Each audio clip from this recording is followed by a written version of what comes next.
उपस्थित व्यासपीठावरील आदरणीय मान्यवर व येथे जमलेल्या माझ्या छोट्या मोठ्या बालमित्रांनो, मी कुमारी मृणाली गुरुनाथ कांबळे, विद्या मंदिर शिरवडे शाळेची इयत्ता 4ची विद्यार्थिनी. मी इयत्ता 4th शिकते. मी आज आपल्याला एका महान व्यक्तीबद्दल बोलणार आहे, ज्यांचा मला आणि तुम्हालाच नाही तर संपूर्ण देशाला अभिमान आहे. 400 वर्षापूर्वी जिजाऊंच्या कुशीत जन्मलेले निरागस बाळ म्हणजे शिवबा.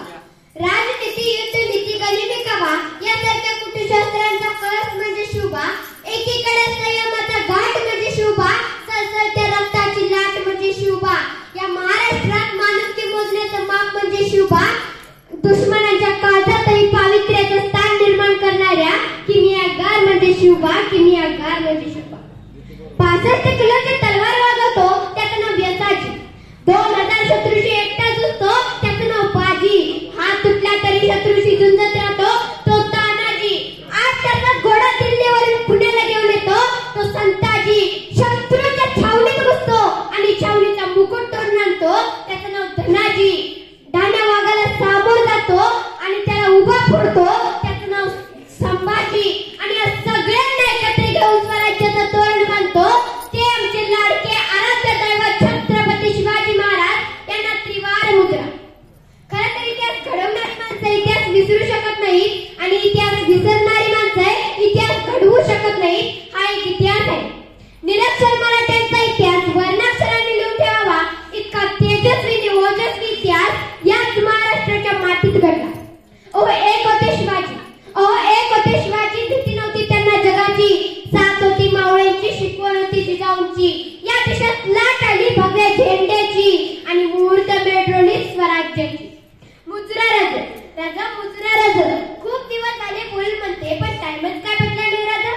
राजा आज सगळे शुभक्त आलेच आहे तर बोलूनच टाके.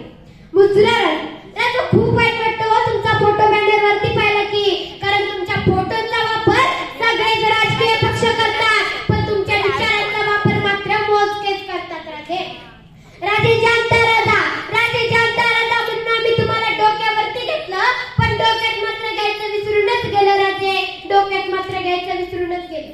राजा तुमच्या स्वराज्यात 50% आरक्षण असताना 100% स्त्रियांचे संरक्षण होतं पण आज मात्र स्त्रियांची छेड काढणं, कमेंट करणं, विनयभंग करणं चालू आहे. राजा राज्याच्या पाटलाच्या हात पाय कलम करायचे दिवस गेले कारण नाक्यावरतीच राज्याचा पाटील उभा आहे. राजा पुन्हा एकदा या महाराष्ट्रात, राजा पुन्हा एकदा या महाराष्ट्रात छत्रपती शिवाजी महाराज घडवायचे असतील ना तर पहिल्यांदा आमच्या मायसाहेबची जाऊ जन्माला आल्या पाहिजे. पण आमचा भारत देश महासत्तेच्या वाटेवरती असताना देखील काही ठिकाणी मुलींचा गर्भातच सुरू आहे. मग कशात मायसाहेबची जाऊ जन्माला? आणि समजा आली जिजाऊ समिती जन्माला आणि आई बापाने किती लढलं, किती प्रेमाने लिखितचं नाव ठेवलं ना तर याची तरुण करते त्यांना आयटम जिहे बार सिद्धी धमाकाच म्हणतात हो. राजा तुम्ही आम्हाला सांगितलं, राजा तुम्ही आम्हाला सांगितलं की महाराष्ट्रातील प्रत्येकाच्या घरातील स्त्री म्हणजे देवता. हो राजा आम्ही आमच्या स्त्रियांचा सन्मान करतोय पण कुठे करतोय माहितीये? फेसबुकवरती, इंस्टावरती, व्हॉट्सअपवरती. पण आम्ही आमच्या स्त्रियांना रोडवरती कधीच सन्मान दिला नाही राजा. राजा स्त्रीच्या पत्रात हात घातले त्यावेळी राज्याच्या पाटलाच्या हात कलम गेले राजे. पण आज मात्र आमच्या स्त्रियांवरती ऍसिड पेट्रोल टाकणारे कावळे मात्र येथे घडताय.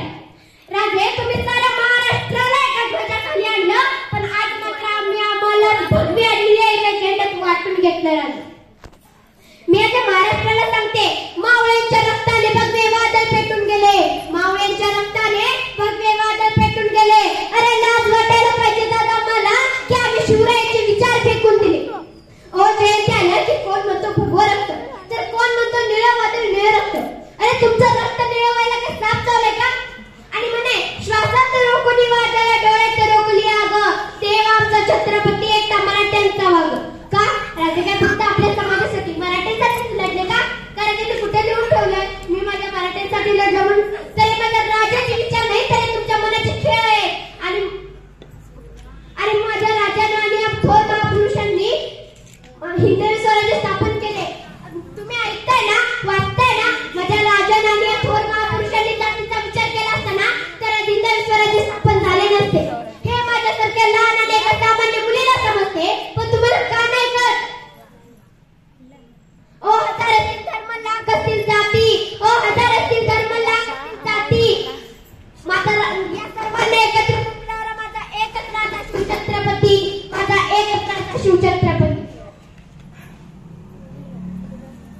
माझा एकच राग धन्यवाद.